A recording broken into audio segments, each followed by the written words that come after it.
El meu comerç té ara ja 6 anys. De fet, el dia 18 d'este mes complirem el 6è aniversari i té una història molt senzilla. Al final, ma mare tenia un comerç així en el mateix local.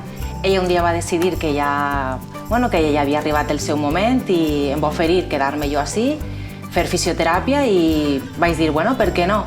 Jo treballo sobretot teràpia manual, pacients que tenen alguna seqüela oncològica, ictus, les típiques cervicalges, lumbalges, pediatria, treballem amb xiquets que tenen còlics o que han tingut algun problema en el part, embarassades, totes les àrees realment de la fisio. Per a mi, el més bonic de tindre un comerç així en Massanassa és que jo soc veïna de Massanassa, el meu fill ve a este col·le, al final conec a tota la gent, la meva família està així i això realment no té preu.